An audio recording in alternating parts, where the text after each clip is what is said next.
یہ بالیکی حسین ہے، نبی کا نور عین ہے۔ لا حول ولا قوة إلا بالله العلي العظيم۔ حسبنا الله ونعم الوكيل، نعم المولى ونعم النصير۔ أعوذ بالله من الشيطان الرجيم، بسم الله الرحمن الرحيم۔ الحمد لله الذي يؤمن الخائفين وينجي الصالحين ويجزع المستكبرين ويهلك ملوكا ويستخلف آخرين، والصلاة والسلام على رسول ثقلين محبوب رب المشرقين والمغربين، جند الحسن والحسين، نبينا سيدنا أبي القاسم محمد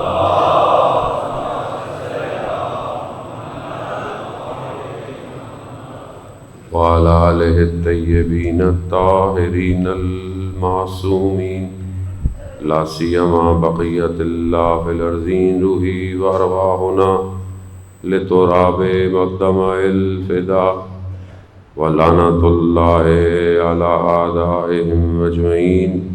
بسم الله الرحمن الرحيم، رب اشرح لي صدري ويسر لي أمري واحلل عقدة من لساني يفقهوا قولي، أما بعد فقد قال سبحانه وتعالى في كتاب الحكيم والقرآن المجيد، ولنبلونكم بشيء من الخوف والجوع ونقص من الأموال والأنفس والثمرات وبشر الصابرين الذين إذا أصابت مصيبة قالوا إنا لله وإنا إليه راجعون۔ صلوات بیت محمد۔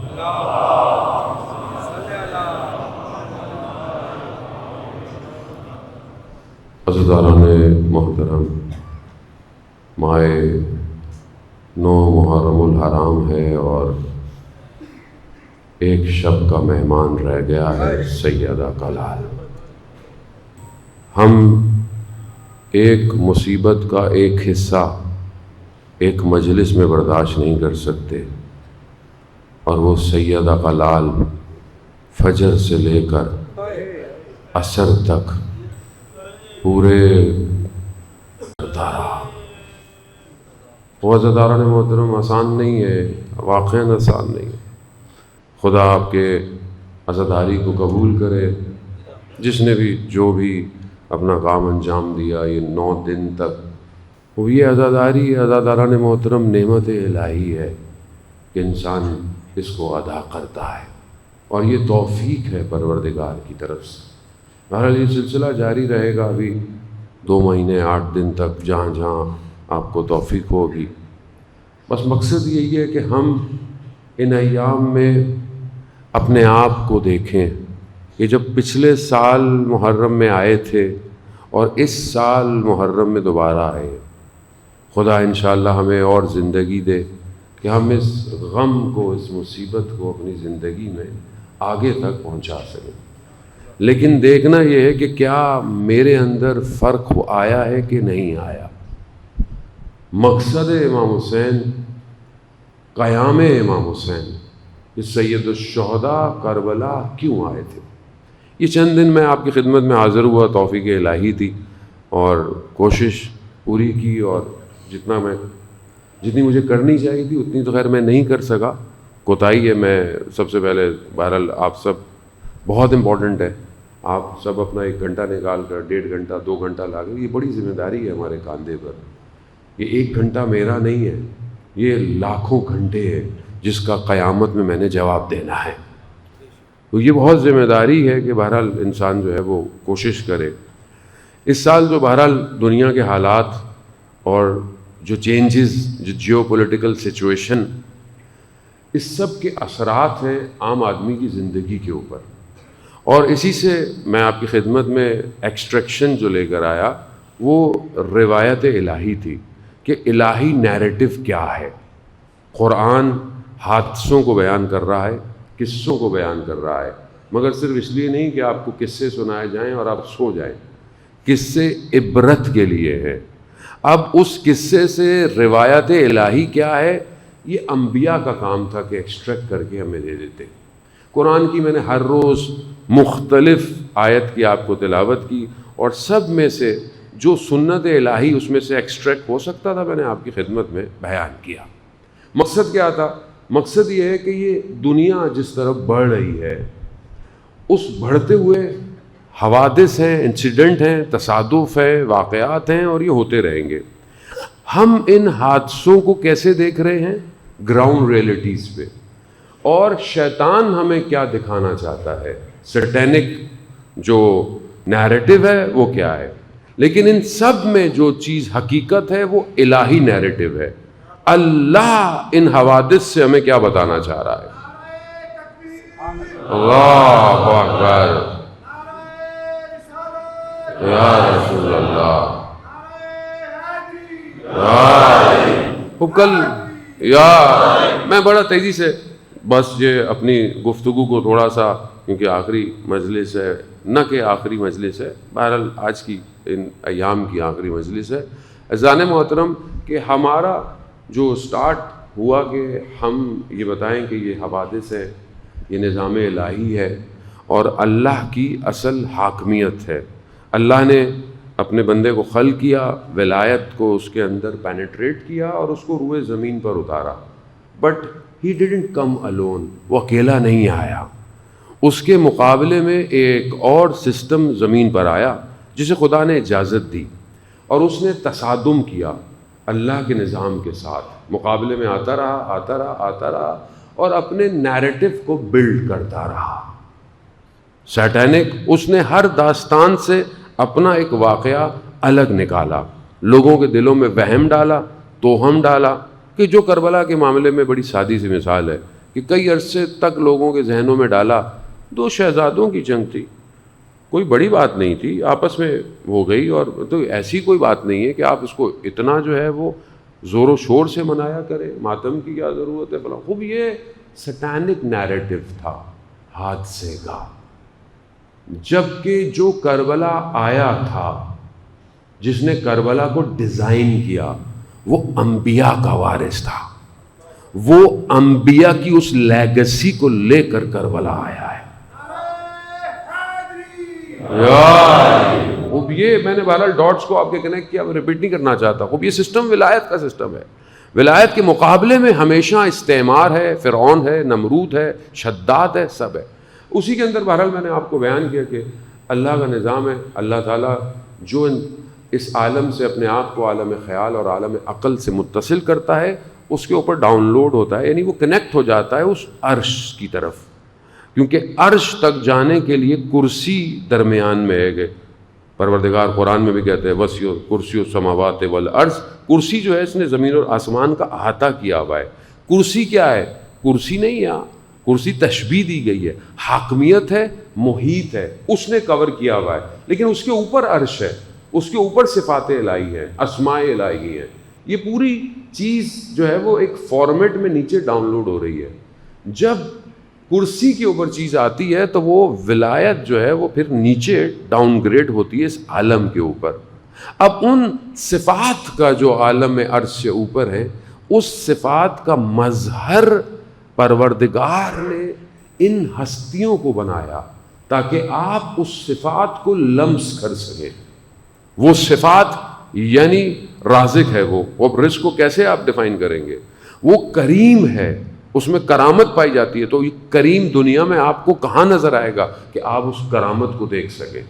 اس نے نیچے بھیجا اس سارے. لیکن اس کے سامنے مقابلے میں چیزیں آئیں. قرآن کی آیت آپ کی خدمت میں پیش کی کہ پروردگار ایک خاص معین مقدار میں اپنے خزانوں کو نازل کرتا ہے. اس کی بھی ڈیفینیشن میں نے آپ کو دی کہ جتنی ظرفیت ہوتی ہے، جتنی آپ کے اندر کیپیسٹی ہے، آپ اتنا ریسیو کر سکتے ہیں، جو آپ کے اندر کیپیسٹی ہے۔ اب ہم اگر انہینس کریں گے اپنے باطن کو تو ہمارے اوپر وہ نور اتر سکتا ہے، اور اسی نور کو کربلا میں دشمن سمجھا تھوڑے سے لوگ ہیں، مگر یہ تھوڑے نہیں تھے، ان کا وجود نور سے سرشار تھا، ایسا نور تھا کہ تاریخ کے اوراق کو چیرتا ہوا، مکان اور زمان کو طے کرتا ہوا آج اس ماڈرنائزیشن دور کے اندر بھی ان الحسین مصباح الہدی وسفینۃ النجات۔ انسان جب غفلت سے باہر آ جائے تو اس کا وجود ذکر بن جاتا ہے۔ وہ ذکر کی ضرورت ہے جانے محترم، یہ ذکر بہت ضروری ہے، غفلت کے مقابلے میں ذکر ہے۔ میں اپنی بات کر رہا ہوں، آپ مجھ سے بہتر ہیں، میں غافل ہوں، میں اس عالم سے غافل، میں اپنی زندگی میں مگن ہوں، میں اپنی صبح شام کے اندر اپنی چیزوں کو کیلکولیٹ کر رہا ہوں، میں غافل ہوں، میں نے اس دنیا سے جانا ہے، میں غافل ہوں، میرا پروردگار مجھے دیکھ رہا ہے، میں غافل ہوں، میرا امام میرا انتظار کر رہا ہے۔ یہ غفلت ہی تو ہے، اور ذرا سی غفلت ہائی وے پہ ہائی سپیڈ لین میں موت کا باعث بن جاتی ہے۔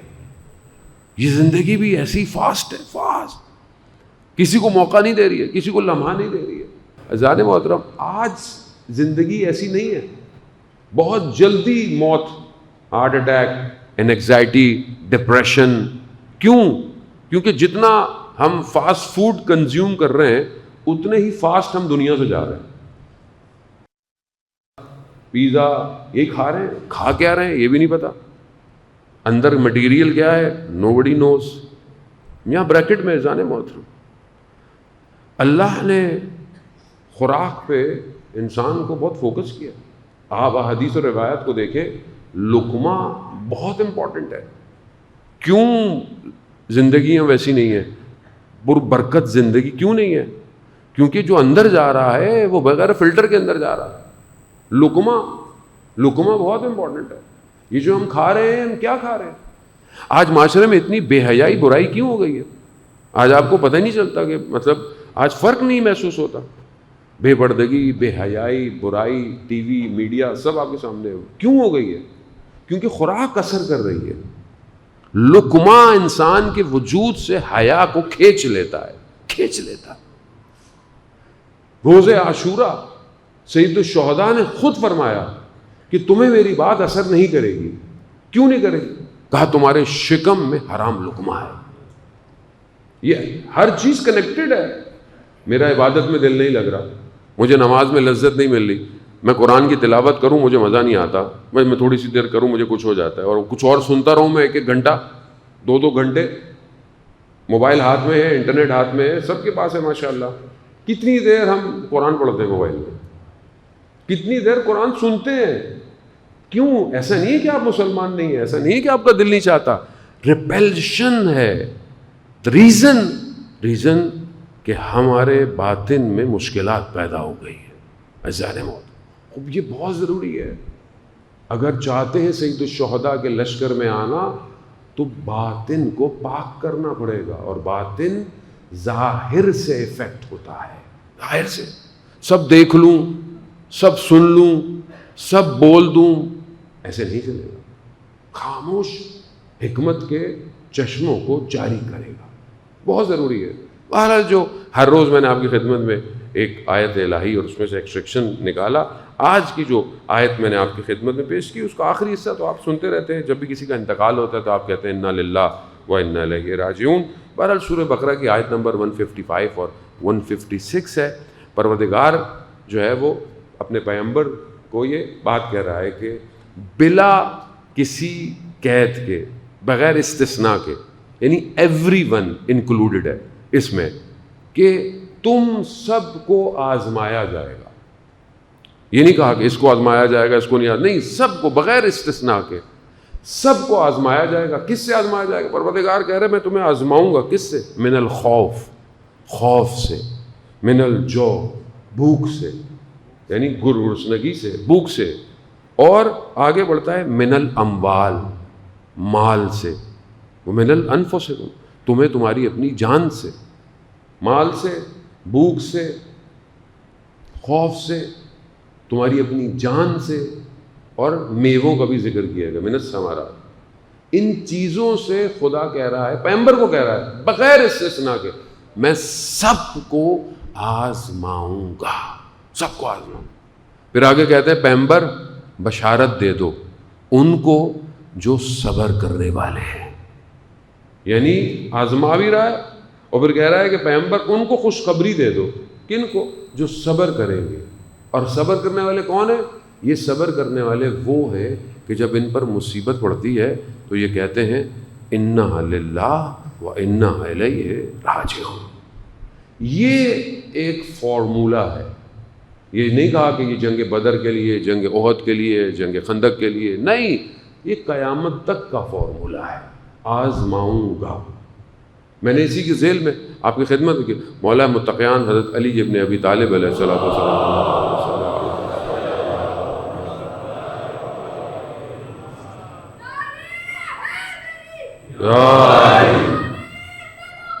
اللہ صلی علی محمد۔ امام فرماتے ہیں کہ تمہیں سختیوں، آسائشوں میں جو آزمایا جاتا ہے، دیکھا جائے کہ تمہارے اندر کا جو جوہر ہے وہ باہر آئے، وہ جو خزانہ چھپا ہوا ہے اسے خدا باہر نکالنا چاہتا ہے۔ اب ہو سکتا ہے کسی کے ذہن میں آئے کہ پروردگار کیوں امتحانوں میں ڈال رہا ہے، کیوں آزمانا؟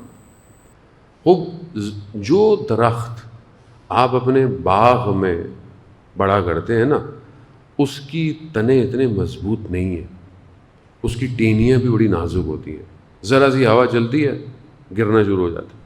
لیکن جو درخت بیابان میں باہر نکلتا ہے وہ زمین کی ہواؤں کی سختیوں کے ساتھ ہے، اور جب اس لکڑی کو جلایا جائے نا تو وہ بہت دیر تک آتش کو فراہم کرتی ہے۔ تو جتنا انسان مصیبتوں میں پلے بڑھے گا اتنا انسان مضبوط ہوگا۔ یہاں بریکٹ ذہن میں رہے، ونڈو آن رکھے، بریکٹ۔ جنگ ہمیشہ انسان اور قوم کو شکوفہ دیتی ہے، جنگ دیتی ہے۔ اگر جنگیں نہ ہوتی ابتدائے اسلام میں، مسلمان مضبوط نہ ہوتے، نہیں ہوتے۔ آپ بچے کو شروع سے آسانیاں دینا شروع کر دیں، اس کو پیمپرڈ کر دیں، آپ یہ بھی لے لو بیٹا، یہ بھی لے لو، یہ بھی لے لو، سب کچھ دے دیں آپ، جہاں وہ اپنی پریکٹیکل لائف میں آئے گا پہلا جھٹکا اس کو توڑ دے گا، توڑ دے گا۔ پیغمبر کی حدیث ہے، بیٹے کو سختیوں میں بڑا کرو، سختیوں میں، گرے اسے مت اٹھاؤ، خود اٹھنے دو، مگر بیٹی کے لیے نہیں کہا۔ بیٹی گرے اسے فوراً اٹھا لو، نہ جانے کل اس کا نصیب کیسا ہو۔ بہت ضروری ہے یہ، hard ship is very important. کیوں جنگ ہو گئی؟ صلح کر لیں، صلح کر لیں، اس سے صلح کر لیں۔ کیوں صلح کر لیں؟ کیوں کمزور ہوں؟ ایک وار ہونے والی ہے، ایک آخری جو جنگ ہے وہ ہونے والی ہے۔ جب تم اس کے لیے تیار ہی نہیں ہوگے تو تم لڑو گے کیسے؟ بہت ضروری ہے سختیوں میں پلنا۔ کربلا یہی تو درس دیتی ہے۔ اگر آسانی تھی تو امام حسین مدینہ ہی نہیں چھوڑتے، آرام سے رہتے، کیا تھا؟ یزید کرتا رہتا جو کرنا تھا، مدینہ میں رہتے، کہہ لیتے کوئی نہ کوئی بھائی ہم مدینہ میں رہیں گے، ہم کچھ نہیں کر رہے۔ کیوں؟ اللہ کا نمائندہ، اللہ کے نظام کی حاکمیت۔ اگر میرا پورا کنبہ کٹتا ہے تو کٹے، یہ چیز مجھے کمزور نہیں کرے گی، بلکہ یہ میرا قیام قیامت تک کے انسانوں کو مضبوط کرے گا۔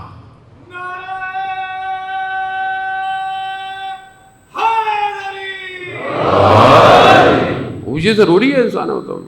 یہی حالات آپ کے سامنے ہے، جو پولیٹیکل سچویشن ہے، جس قوم کے اوپر سختیاں آئیں اس نے اپنے آپ کو کہاں کھڑا کیا؟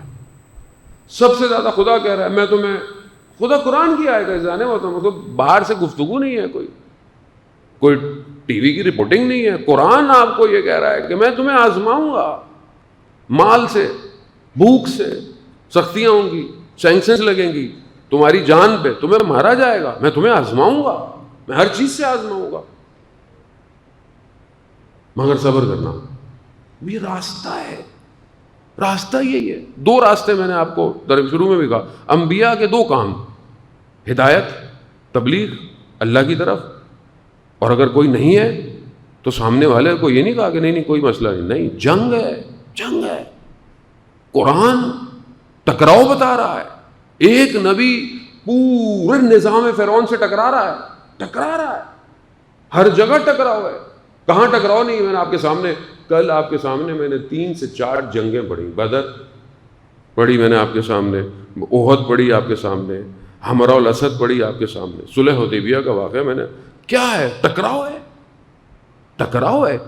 اللہ کے نظام کو حاکمیت چاہیے، سیکولر لبرل نہیں مولانا صاحب، ابھی دور چینج ہو گیا ہے، دور کوئی چینج نہیں ہوا۔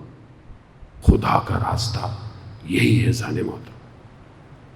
پہلی چیز جو انسان مصیبتوں سے اپنے آپ کو باہر نکالتا ہے، پہلی توجہ اس کی خدا کی طرف چلی جاتی ہے۔ عاشورہ یہی سکھاتا ہے۔ رات ہے شدید، کیوں ایک دن کی مہلت مانگی؟ راز و نیاز، قرآن کی تلاوت، مناجات، کیوں؟ یہ قرآن کی آیت بھی میں آپ کی خدمت میں پیش کیا ہوں کہ اللہ کا جنود زمین اور آسمان میں لشکر، اور وہ کیا ہے؟ ہاں، یہ دعا لشکر ہے۔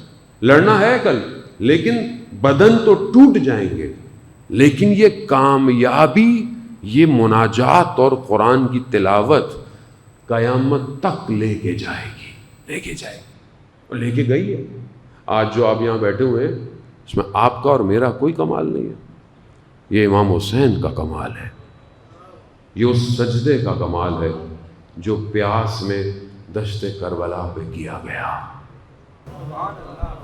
بچی ہوئی ہے، وہ یہ بچے ہوئے اذان محترم۔ تو یہ بہرحال میں بڑا خلاصہ، میں آپ یقین کریں، میں پوری بک میں سے 2-3 چیپٹر ہی آپ کی خدمت میں پیش کیا، پوری کتاب کچھ بھی نہیں کر پا، وہ بھی میں نے ٹوٹے پھوٹے کیے ہیں آپ کی خدمت میں۔ یہ رول ہے، بس آج میں بہت زیادہ گفتگو نہیں کروں گا، اس رول کو انڈرسٹینڈ کریں۔ قرآن رولز دے رہا ہے، ہم اپنی زندگی میں اس رول کو ایگزیکیوٹ کریں، صرف مسجد میں نہیں، صرف امام بارگاہ میں نہیں، اپنی ہول لائف میں، اپنے اٹھنے بیٹھنے میں، اپنے کھانے اور کمانے میں، رزق میں، روزی میں، گفتگو میں، اخلاق میں، ہر جگہ نظر آئے۔ اور یہ ہارڈ ٹائم ہے، ہم ظہور کے نزدیک ہیں، وقت کوئی معین نہیں کر سکتا۔ انہم یرونہ بعیدا ونراہ قریبا، وہ آپ کو دور دیکھتے ہیں مگر میں تو آپ کو قریب دیکھ رہا ہوں۔ اور ایسے ہی ہے، جن علماء کی امام سے ملاقات ہے، بہت سارے علماء کی ملاقات ہے جانے محترم، ایک عالم دین بیان کرتے ہیں کہ میری ماہ رمضان میں امام سے ملاقات ہوئی، میں نے دیکھا امام کی آنکھیں بہت چھوٹی چھوٹی ہوئی، میں نے کہا مولا خیریت، آپ کی آنکھوں کو کیا ہو گیا؟ کہا گریے کی وجہ سے۔ کہا مولا کس پہ گریا کرتے ہیں؟ کہا مجھے کسی اور سے تو توقع نہیں ہے، مگر جو میرے لیے الاجل کی دعائیں کرتے ہیں اور جب ان کا عمل میرے پاس آتا ہے تو پھر میں گریا کرتا ہوں۔ جتنی بھی فیض الہی ہے، یہ ہوائیں، یہ بارشیں، یہ پھولوں کا کھلنا، یہ نیکی کا وجود آنا، یہ سب اسی واسطے کے ذریعے سے دنیا میں ڈسٹریبیوٹ ہو رہا ہے۔ امام ہے، امام۔ ڈفرنس ہے بٹوین اور امام اینڈ ادرز امام۔ ہمارا امام ہے، کائنات کا امام ہے، یہ کائنات سٹاپ ہو جائے گی اگر امام ہٹ جائے اس سے باہر، لیکن جب آئے گا تو دنیاوی رولز پہ آئے گا، اور اس کے لیے ہمیں اپنے آپ کو تیار کرنا ہے۔ وی آر ویٹنگ فار ہم، ہم اس کا انتظار کر رہے ہیں۔ یہ ٹرم ہی غلط ہے، اصل میں وہ ہمارا انتظار کر رہا ہے، وہ انتظار کر رہا ہے کہ تم اپنے آپ کو اس قابل کرو کہ میں تمہارے درمیان میں آؤں. کربلا یہی ہے، ایک امام ہے اور اس کے گرد پروانے ہیں. ایک امام ہے. عزیزان محترم، اور اپنی زندگی میں بہرحال اس چیز کو لے کر آئیں. اور شب عاشور آ گئی ہے. عزاداران محترم، خداوند متعال پورے عالم میں جہاں مجلس ماتم جلوس عزاداری ہے اس کی حفاظت فرمائے. وہ اس نور کو اپنے وجود میں روشن کرتے ہوئے آگے بڑھنا ہے. اور یہی رول انسان کو اپنے امام سے ملائے گا.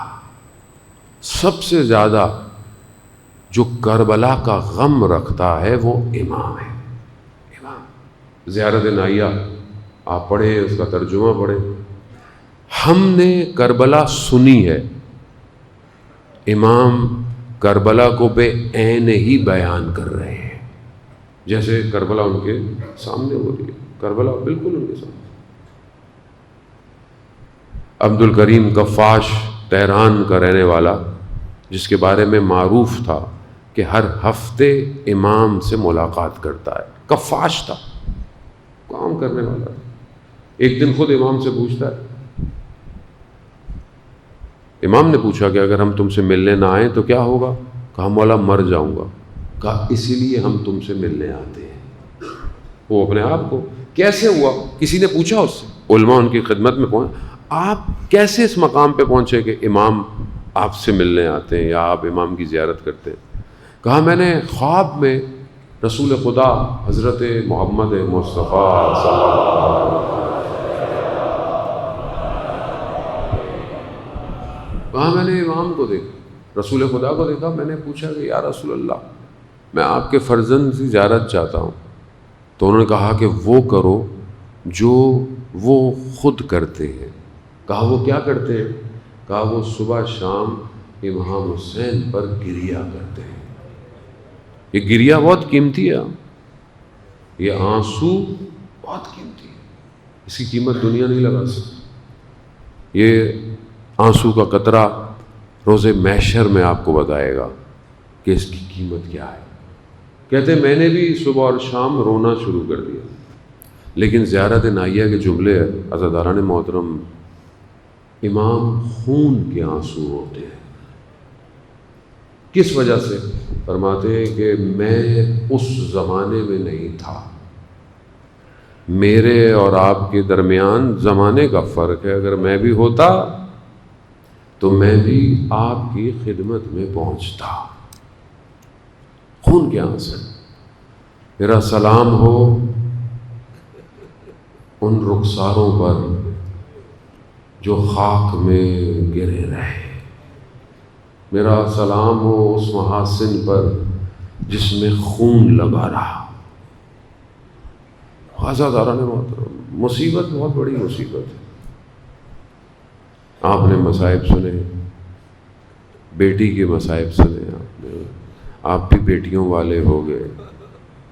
یقیناً شبیہ ایک جوان ہے، لیکن اس سے پہلے بہرحال مقدمہ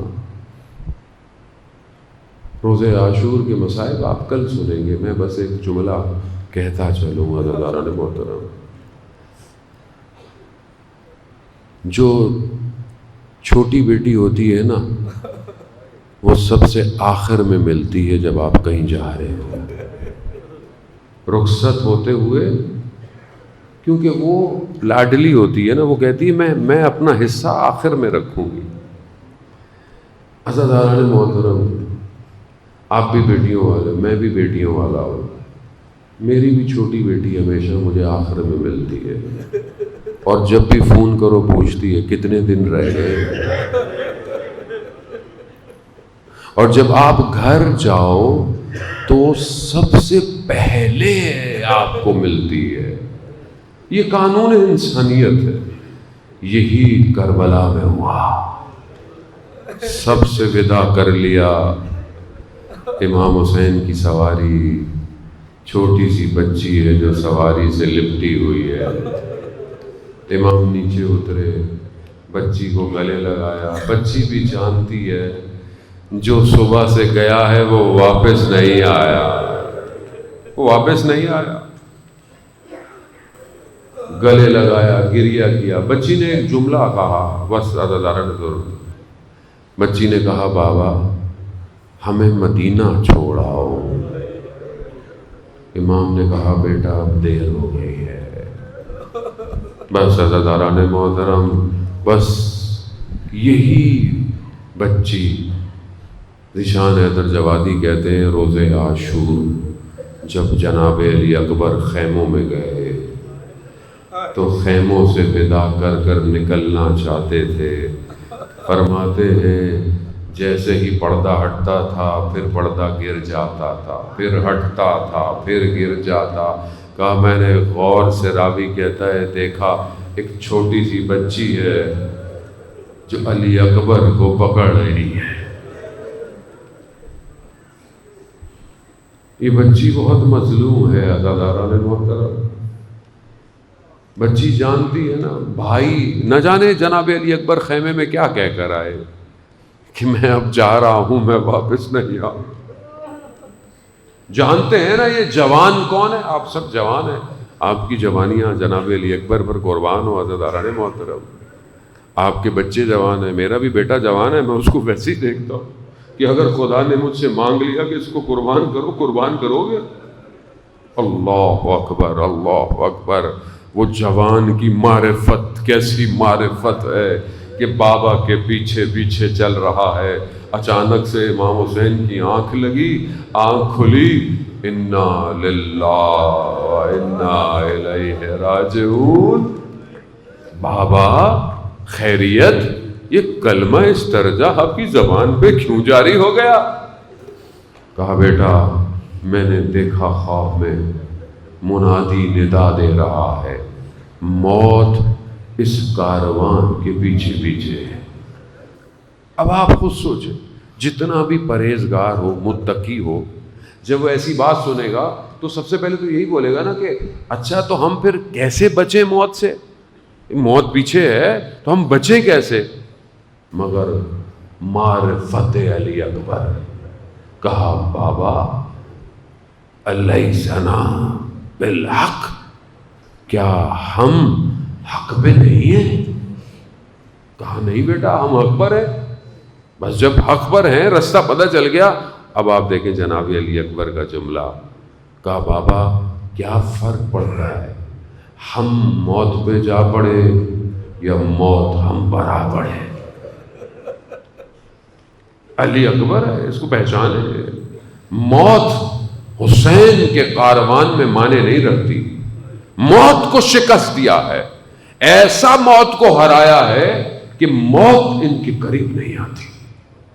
وہ گھبرا گئی ہے موت، ان کے قریب کیا ہوگی؟ یہ تو مجھ پر پاؤں رکھتے ہیں اور کمال کی طرف چلے جاتے ہیں. روز عاشورہ آئی، صبح ہوئی، مؤذن کوئی اور ہے لیکن عاشورہ کے دن امام نے کہا علی اکبر آج آپ اذان دیں گے. اور کیا اذان دی علی اکبر نے؟ قیامت تک روز عاشور جو اذان ہو رہی ہے وہ علی اکبر دے رہے ہیں. بغیر اذان علی اکبر کے کہیں عاشورہ نہیں ہوتا. عزاداران محترم امام جعفر صادق فرماتے ہیں کہ نعمتوں میں سب سے بڑی نعمت بیٹا جوان ہو، کامیاب ہو.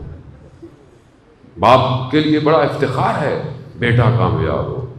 بہت کتنا زبردست. امام فرماتے ہیں لذتوں میں سب سے بڑی لذت، اور کہا سب سے بڑا صدمہ یہ ہے بیٹا جوان ہو جائے مر جائے. بس یہی عاشورہ والے دن ہوا. عزاداران محترم جناب علی اکبر تیار ہوئے. پہلا بنی ہاشم ہے جو میدان میں جا رہا ہے. امام نے دکھایا ہم اپنے جگر کے ٹکڑوں کو پہلے بھیجتے ہیں. دنیا پیچھے رہتی ہے، اپنے گھر کو پیچھے رکھتی ہے، اپنے آپ کو پیچھے رکھتی ہے. وہاں نہیں، اللہ کا نظام ایسا ہی ہے. جناب علی اکبر سوار ہوئے، سواری چلنا شروع ہوئی. تھوڑا سا چلی، امام نے کہا علی اکبر جتنا ممکن ہو سکے مڑ مڑ کر دیکھتے جانا علی اکبر. خدا قبول کرے گا. عزیزان محترم, رونے کے لیے وقت نہیں ہے کوئی, جہاں اٹھے جہاں بیٹھے روتے رہیے گا. عزیزان محترم, مڑ مڑ کر مجھے دیکھتے جانا علی اکبر. مڑ مڑ کر کیوں؟ تہجد کی نمازوں میں مانگا تھا علی اکبر. خلق میں خلق میں شبیہ پیغمبر تھا علی اکبر. امام حسین کہتے ہیں جب ہم رسول کو دیکھنا چاہتے تھے نا, ہم علی اکبر کو دیکھتے تھے. جب ہم آواز سننا چاہتے تھے, ہم علی اکبر کی آواز سنتے تھے. مڑ مڑ کر مجھے دیکھتے جانا علی اکبر. جناب زینب کہتی ہیں کہ جیسے ہی علی اکبر کی سواری گئی, میں نے دیکھا بھائی کے چہرے میں رنگ بدل گیا. کبھی اٹھتا ہے, کبھی بیٹھتا ہے, پریشانی کا عالم. کمائی جا رہی ہے نا, ساری زندگی کی کمائی علی اکبر ہے. عزاداران محترم, علی اکبر گئے, لڑے. حیدر کرار کے پوتے جناب عباس کے شاگرد دشمن کو وار کرتے ہوئے پلٹے, واپس آئے. امام حسین نے کہا کیا ہوا علی اکبر, واپس کیوں آئے؟ کہا بابا, لباس کی حدت اور پیاس کی شدت مارے دیتی ہے بابا. بابا اگر تھوڑا پانی مل جاتا میں دشمن کو بتاتا جنگ کسے کہتے ہیں. اور ہائے میرا غریب امام کہ جوان بیٹا اس سے کچھ مانگے اور اس کے پاس نہ ہو. بیٹا مانگ رہا ہے, مگر کیا جناب علی اکبر کو نہیں پتا تھا بابا کے پاس پانی نہیں ہے؟ پتا تھا. کیوں آئے؟ باپ بیٹے کی محبت ایسی تھی.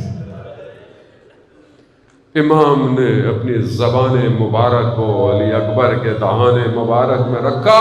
علی اکبر نے چیخ بلند کی ہے, بابا آپ کا گلت مجھ سے بھی زیادہ خوش ہے. یہ تو خدا جانتا ہے نا. پانی تو کہتے ہیں 3 دن سے بند تھا, یہ زہرا کا لال کتنے دن کا پیاسا تھا, تو خدا جانتا ہے. علی اکبر جاؤ جاؤ, علی اکبر دیر ہو رہی ہے, جاؤ. جناب علی اکبر گئے, لڑتے رہے. دشمن نے, عزاداران محترم, بس آخری مراحل ہے, شبیہ تابوت جناب علی اکبر ہے. خدا ہمیں اور ہمارے جوانوں کو علی اکبر پر قربان کی توفیق عطا فرمائے. دشمن نے غفلت پیچھے سے وار کیا, تیر نیزہ کمر سے پیوست ہوتا ہوا سینے سے باہر کی طرف. جناب علی اکبر کا توازن ختم ہو گیا. ہاتھوں کو گھوڑے پر ڈالا, گھوڑا دشمن کی طرف چل پڑا. جس کے پاس تلوار تھی, جس کے پاس نیزے تھے, جس کے پاس تیر تھے, سب حسین کی کمائی لوٹتے رہے. مقتل کہتا ہے کہ سیوف سے اربن اربا ٹکڑے ٹکڑے کر دیا. جب جناب علی اکبر زمین پر آئے, یہ نہیں کہا بابا میری مدد کرو, کہا بابا ہمارا آخری سلام ہو. عزاداران محترم, مجھے نہیں پتا جو جناب حر کو یہ کہتے ہوں کہ بوڑھا باپ جوان بیٹے کے لاشے پر نہیں آتا, میں کہوں گا حر آؤ دیکھو حسین کیسے کبھی اٹھتا کبھی بیٹھتا جوان کے لاشے پر پہنچا. جناب ابراہیم آئیے, آنکھوں پہ پٹی نہیں, ہاتھوں میں رسیاں نہیں, دیکھے کیسے یہ تیر نیزہ نکلتا ہے. رخسار پر رخسار رکھا, روح پرواز کر گئی. مقتل کہتا ہے میرے مولا نے اپنے ان بازوؤں میں اٹھایا, اپنے زانوؤں میں علی اکبر کو لٹایا, 3 دفعہ کہا ولدی ولدی, اے میرے بیٹے دنیا کے رہبات بنا, جنازہ نہ اٹھا, بنی ہاشم آؤ, علی اکبر. یہ بالیقین حسین ہے، نبی کا نور عین